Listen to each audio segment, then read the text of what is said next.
Hey there YouTube. I am back today with another computer, and this is actually one that I picked up with a couple of the laptops, which I'm not going to show you in this video. But what I have here today is a Dell optiplex 790. Hopefully you can see that, probably not, because the camera can't pick it up. But yeah, it's a Dell optiplex 790, and this is a very nice find for me. And right now I have just started I'm going to reinstall Windows, so I actually have the disk running right now. And the reason I'm using a drive externally is because there's a laptop-sized drive in there, and the power, state of power, doesn't use the regular size one. It uses one that's much smaller. If you could see it right there, it's much smaller than the even the data port, data SATA port. So that's why I have to use this. And the reason this power supply doesn't have the power cord that goes into the drive is because this is not the power supply that came with it. When I got this, it did not have the power supply in it, which kind of kills me because, you know, out of all the things, especially for a system like this, you need a certain power supply that'll fit in it. But yeah, I will order one this weekend and address this problem. But this takes 2 gigabytes of DDR3 RAM, a Core i5, not an i3 like my HP, the slim one that I did on a video a while back, as an i5, and I'm not sure what it's clocked at yet because when I booted it up, it had a password, so I couldn't go into the settings, and I didn't wipe off the thermal paste to see. So yeah. And there is a 500 gigabyte Western Digital hard drive, Western Digital Blue. As you can see, you can hear the disk moving around in there. And it's starting Windows. So this is quite smaller than the HP that I have. If anybody has seen that video. Now this will replace my HP. And the reason is because I like Dells and stuff, and they pack lots of really good hardware, and Dell just is really good at manufacturing computers altogether, and they last a while, and in 10 years this thing's still going to be good. Even like my laptop is a Dell, it's a 2006 model, and it's still running a lot better than actually some other laptops. So as you can see, we are into the installation now. This things that are moving across the screen, that's just something you see on a camera. It's actually not there. Only the camera's picking that up. So custom advance. So a little tip here. See a 353.1 gigabytes is the size of the drive. Now, the reason it doesn't say that on the drive is because they round it up to like 500, or if you like have a terabyte hard drive, it's not actually a full terabyte. It's a little bit less, like 950 or something. They just round it up to a higher number, which I don't understand why, because they didn't always do that. Back in the 90s, you know, yeah, like hard drives and stuff, but that e-machine that's right there on the sticker or whatever, it says 4.3. It says there's a 4.3 gigabyte hard drive, and you go in and check, it actually is 4.3 gigabytes. So I don't know why they started rounding up to all these numbers. Probably because they just the multiple numbers gets confusing, so they just round it up to 1 terabyte or 2 terabytes instead of 1.5 terabytes or whatever. I don't really know. But this is the drive that we want to install Windows on. Yeah. So this will start at some point.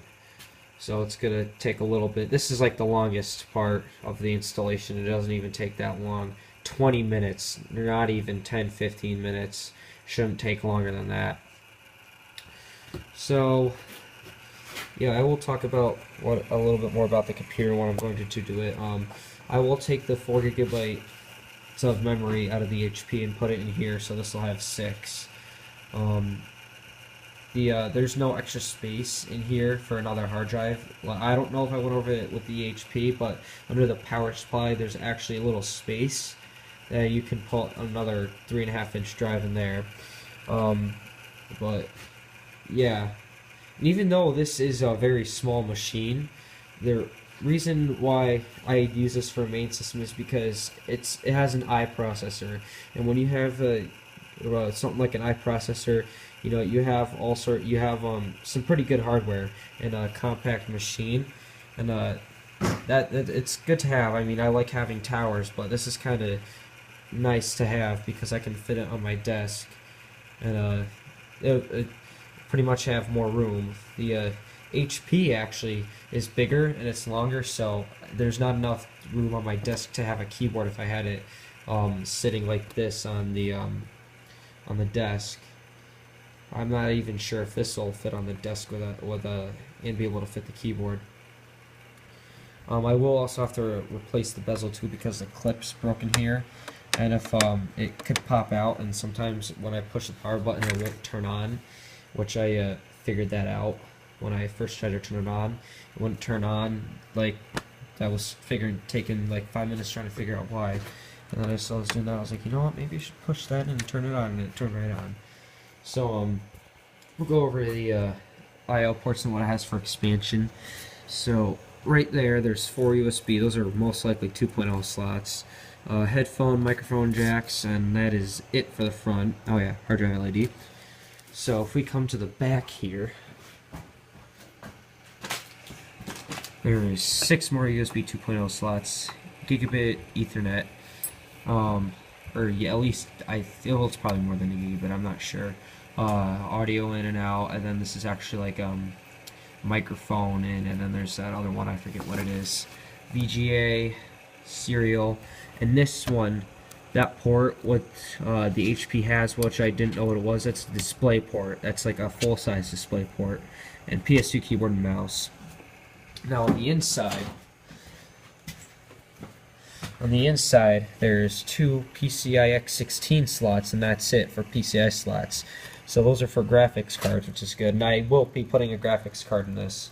I did end up getting one for the HP a couple weeks ago to a month, and it runs pretty good. It does 4K and stuff, so that will go in here. And there is 3 SATA slots, and I'm not sure why they have 3 on the board, because you can't really have much more in here than just the hard drive and the optical drive. Well, actually, you probably could.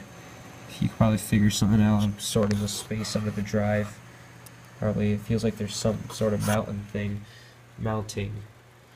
for mounting something on there. But yeah, that's the problem with having a machine of this size, is that you can't put so much stuff in there. But it does, however, have 4 RAM slots, which I do like a lot. And the reason why they would put 4 RAM slots on a machine like this is because this is not actually a home computer. This is a business computer. And you can tell when you get a business computer that's been used for business is because it's filled with dust. Because the machines are on all day and all night, and they don't turn them off a lot, so they filled up with dust. When I opened this thing, it was dusty, and there's still some dust. And I took off the heat sink, and oh my god, it was covered. It was so. I just blew it out with a canned air, which emptied my can of air. So I have to go get more because I don't have an air compressor here at my house, which is unfortunate. Which it would be helpful if I had one of those, but anyway. Yeah, there is a case fan, something HP did not have. There's a case fan and a cooling fan, and there's a fan in the power supply, obviously, which is nice that Dell does things like that. They put in the extra hardware that you don't necessarily need, but it's nice to have. So yeah, it's going through the installation. It's at 16% by the looks of it, and it's going to start jumping up to higher numbers. But I think that's going to wrap it up for now. I will post a video about those 2 laptops. I think I'm going to do them both in the same video. I've already gotten those all fixed up and stuff. One's a Dell, one's a compact Presario, which is a discontinued line, or well, Mexico or something, some other Spanish company or whatever had actually got an approval. Excuse me for my English. Got an approval from HP, and they're making compact Preserios now, but they're not being sold in America because it's not being made by American people or for American people. Alright, so now I'm going to stop wasting time. That's going to be the end of the video, and I will post videos about those laptops. So take care and bye.